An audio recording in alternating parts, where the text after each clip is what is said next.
What's up YouTube, it's Rahul, I'm back and we're continuing our Chill and Rain preview of decks. Again, these are all very untested lists, just theories I had, just ideas I had that I put together. And we're going to kind of continue our journey on looking at these cards. Again, like, subscribe, you know the deal with the video. And if you guys are interested, June 13th, I will be doing a pre-release on twitch.tv/theflea, so come check it out there. And without further ado, I say this every video, let's jump into our deck list. Yesterday we featured that spooky Ghost Boy, and today it's only fair that we feature his counterpart in the set, Rider Calyrex. Now this list is a direct inspiration from one of the Japanese lists I saw, and I kind of tinkered with it a little bit to make it, you know, suit my playstyle a little bit more. So, Rider Calyrex VMAX has 2 attacks. Rider the High King for 2 colorless energies, 10 plus 30 for each of your opponent's bench Pokemon. A pretty good attack to soften things up, and you can follow up with Max Lance. You may discard up to 2 energy from this Pokemon, 10 plus 120 for each energy card you discarded this way. So, you can max up to 250 on the bench, or the Max Lance attack, and a lot of damage on the Rider the High King, but we're going to go with 160, because we're just going to assume we're not against Eternatus every time. So having these damage numbers makes it so we can 2-shot pretty much anything in the game. Max Lance does mean we can 1-shot Crobats, Dedenes, like those kinds of cards. But this does seem a little bit slow with the Battle type weakness, right? So let me show you guys a cool concept as to why this deck is cool. So we have a 4-3 line here. We have Magnemite here. You don't need this art specifically, but it's beautiful art. And what does Magnemite evolve into? Magneton with Call Signal. So the idea of this deck is that we're going to use Call Signal to give up prizes so that we offset our opponent's prize trade. So we manually give up a Magneton, and then have 2 Ice Riders to kind of bounce between and play the game that way. So we will use Call Signal to knock out our Magneton, grab ourselves a Lieutenant Surge, and whatever else pairs well with the situation. So this is a very interesting concept because it's not a traditional Ice Rider, Frosmoth style, Melony style deck, but Melony is one of our primary draw supporters.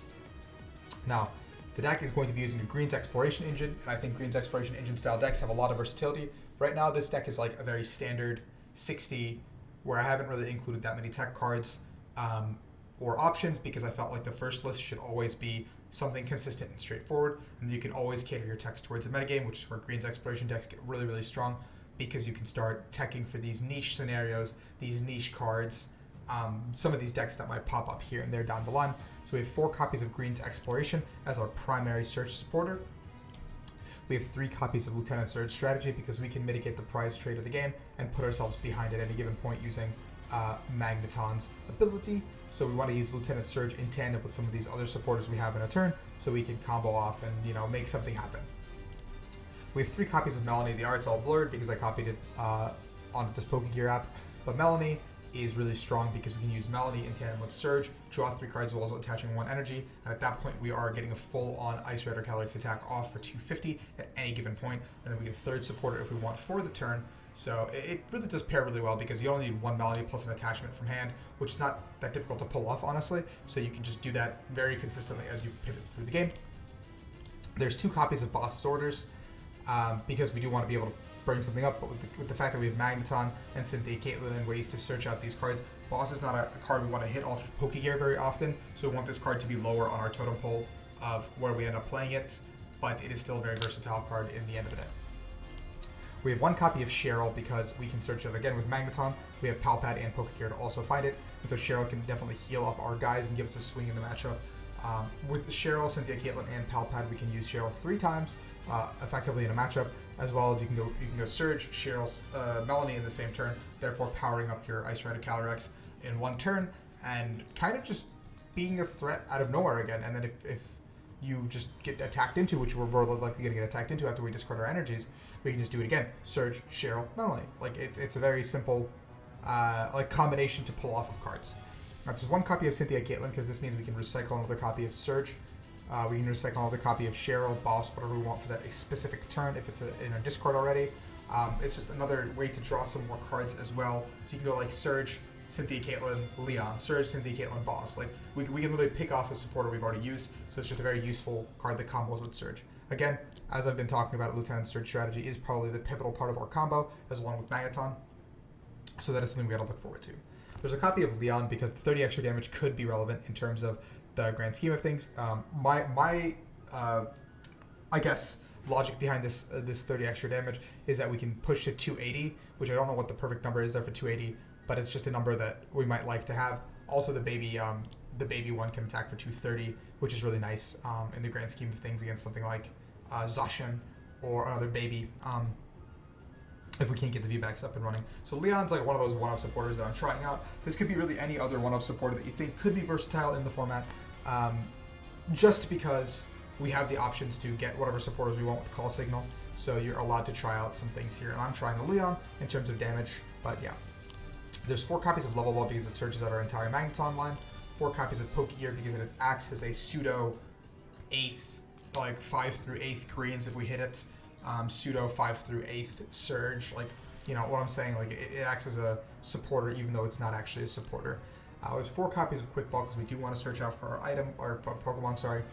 And Quick Ball is really the only way we can find these guys, so we do need to find a Quick Ball in turn 1, turn 2, but with Green's Exploration that's not going to be too much of a difficult task in front of us. Obviously keep in mind, while Magneton is in play, we can't use greens, so you have to make sure you don't mess that up. So greens first before you evolve into Magneton. There's 3 copies of Capacious Bucket. Now you can play Energy Spinner or Energy Search as well in the slot, but there is literally a card designed for the water type in the Pokemon trading card game to find their energies. Capacious Bucket.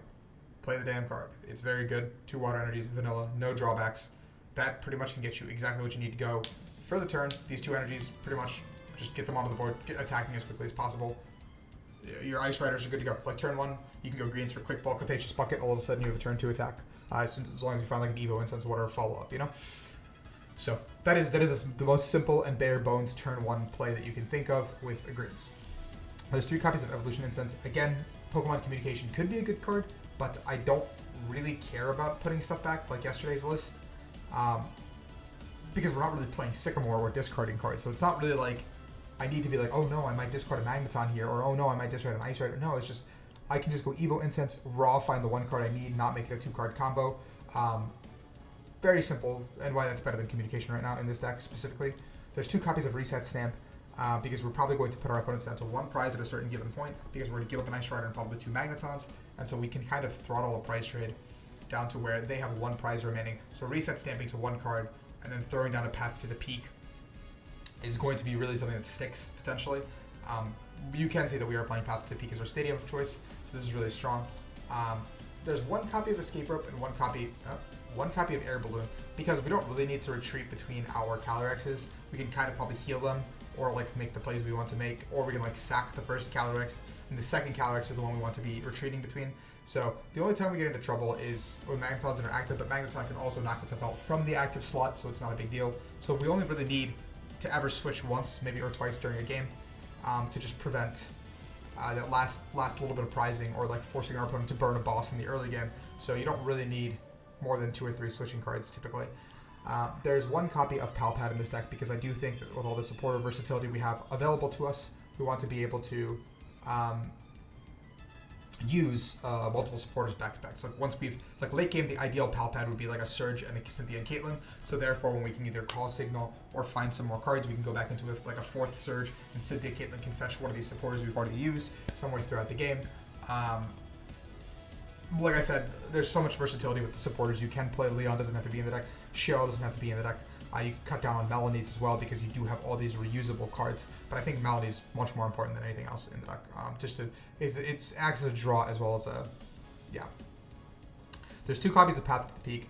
Now the reason Path to the Peak won't be as strong right now in the standard format is because of Chaotic Soul and Marshadow. But if you can get a Path to the Peak to stick on turn 1, or just get the ball rolling, it's going to be very strong against decks like Pikarom, which rely on having early Dedenes, decks like Eternatus that need to get that full bench to get up and running. So if they can't find their stadium or their replacement, they're going to be really stuck in that position. Luke Metal can't do anything anymore because Zamazenta, you didn't answer Zamazenta, it's answered right here. Like, Path to the Peak is just a very, very strong card for a deck like this that doesn't require any maintenance, really. Like, you're just attacking and discarding energies per turn. And if you don't need to discard energy because you don't feel like you're in a threat, like I said, you can Rise at the High King first, or Ride at the High King first, and then discard in the following turn. So it all makes sense in the logistical standpoint of things. There's 7 water energies, very standard. The Capacious Buckets can go to 2 to 8 also is like another thing I was thinking about, because you can go 2 8 here, but I feel like just having these means that even if you have like, for the only way like you're in like really bad scenarios of like 4 water are prized or like 5 water are prized. But hopefully that doesn't happen because you need like 3 waters to kind of keep your game plan going. I don't know what else potential items I would play in the deck. Vitality Band could be a consideration to get some extra damage onto the board. I don't know exactly what I would play in terms of like what I could splash in with the greens engine. I'd have to take a closer look at all the item cards before I do that, but that might happen once PTCGO has Chilling Reign up and running. So for the time being, this is a good starting point for a list if you guys want to start working on greens, Ice Rider Calyrex. The possibilities are limitless. It is a deck that I think could be very strong given the right preparation for it. This is my starting basic list with it. So it has a lot of room for improvement, so please let me know in the comments below if you guys see something that can be improved, item card you think could be better in the deck, what you would make to change in this deck, or if you enjoyed this video. So as always, thank you guys for watching. I am going to continue with Chilling Reign content all week, into next week as well, so we will do that, and then once PTCGO is up and running, we'll be refining some of these lists, so you might see a duplicate video here and there, but that's just because we're going to be refining these lists as we play and having a more polished version of them. But this is your starting point for everybody, so good luck, have fun, and I'll see you guys tomorrow.